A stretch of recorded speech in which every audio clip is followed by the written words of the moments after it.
दिल्ली के जंतर मंतर पर social activist Sonam Wangchuck की भूख हड़ताल को करीब 2 हफ्ते होने जा रहे हैं। ऐसे में कई लोगों के मन में एक ही सवाल उठ रहा है कि क्या कोई इंसान इतने लंबे समय तक बिना खाना खाए रह सकता है?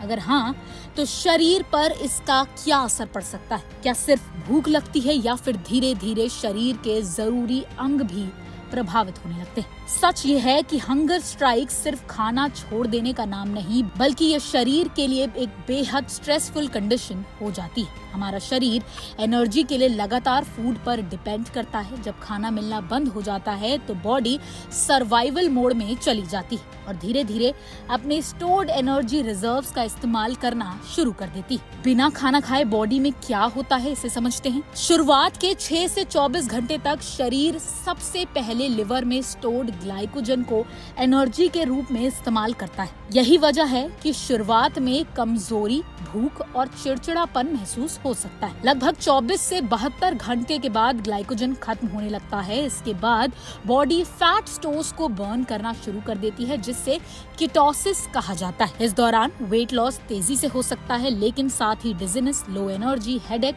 और कंसंट्रेशन में कमी जैसी समस्याएं भी शुरू हो सकती है। अगर फास्टिंग या फिर हंगर स्ट्राइक कई दिनों तक जारी रहे तो सिर्फ फैट ही नहीं बल्कि बॉडी मसल्स भी टूटने लगती हैं, ताकि शरीर को प्रोटीन और एनर्जी मिल सके। ये वो स्टेज है जहां कमजोरी काफी बढ़ जाती है और इम्यूनिटी भी कमजोर होने लगती है। एक्सपर्ट्स के मुताबिक लंबे समय तक खाना न खाने से शरीर में सिर्फ कैलोरीज की कमी नहीं होती, बल्कि विटामिन्स, मिनरल्स और इलेक्ट्रोलाइट्स भी कम हो जाते हैं। इससे हार्ट रिदम डिस्टर्ब हो सकती है, ब्लड प्रेशर गिर सकता है और किडनीज और लिवर पर भी असर पड़ सकता है। कई दिनों तक प्रॉपर न्यूट्रिशन ना मिलने पर muscle wasting, dehydration, severe weakness, confusion, fainting, low blood sugar और इन्फेक्शंस का भी खतरा बढ़ सकता है। अगर व्यक्ति पहले से किसी क्रॉनिक डिजीज जैसे कि डायबिटीज, हार्ट डिजीज या फिर किडनी डिजीज से जूझ रहा है तो कॉम्प्लिकेशंस और ज्यादा बढ़ जाते हैं। कितने दिन तक बॉडी सर्वाइव कर पाती है, इससे भी समझना बहुत जरूरी है। इस सवाल का कोई भी फिक्स्ड आंसर नहीं है।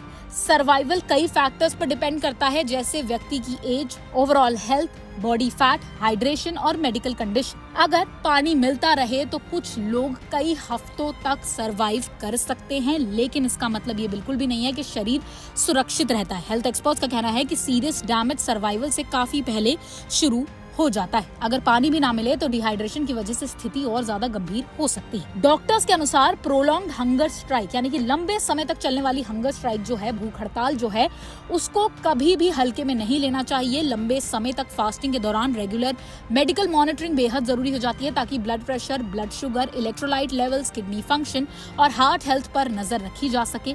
अगर किसी व्यक्ति को हंगर स्ट्राइक के दौरान बार बार चक्कर आना, बेहोशी होना, सांस लेने में तकलीफ होना, सीने में दर्द, तेज कमजोरी, कंफ्यूजन या फिर डिहाइड्रेशन के लक्षण दिखें तो तुरंत मेडिकल अटेंशन लेना बेहद जरूरी हो जाता है। एक और सवाल जो सभी के मन में आता है वो है कि इंटरमिटेंट फास्टिंग और हंगर स्ट्राइक एक ही बात है, लेकिन ऐसा बिल्कुल भी नहीं है। बहुत से लोग इंटरमिटेंट फास्टिंग और हंगर स्ट्राइक को एक जैसा समझ लेते हैं, लेकिन दोनों में एक बहुत बड़ा फर्क है। इंटरमिटेंट फास्टिंग एक प्लान्ड ईटिंग पैटर्न है जिसमें तय समय पर खाना खाया जाता है और शरीर को जरूरी न्यूट्रिएंट्स मिल रहे होते हैं। वहीं हंगर स्ट्राइक यानी कि भूख हड़ताल में लंबे समय तक खाना नहीं लिया जाता है, जिससे शरीर में न्यूट्रिएंट डेफिशिएंसी और ऑर्गन डैमेज का खतरा भी बढ़ सकता है। बॉडी कुछ समय तक स्टोर्ड एनर्जी के सहारे काम जरूर कर सकती है, लेकिन इसका मतलब बिल्कुल भी नहीं है कि लंबे समय तक बिना खाना खाए रहना सुरक्षित है। हंगर स्ट्राइक के दौरान शरीर धीरे धीरे फैट, मसल्स और जरूरी न्यूट्रिएंट्स खोने लगता है, जिससे कई गंभीर हेल्थ कॉम्प्लिकेशंस हो सकते हैं। यही वजह है कि एक्सपर्ट लंबे समय तक भोजन ना लेने की स्थिति में मेडिकल सुपरविजन को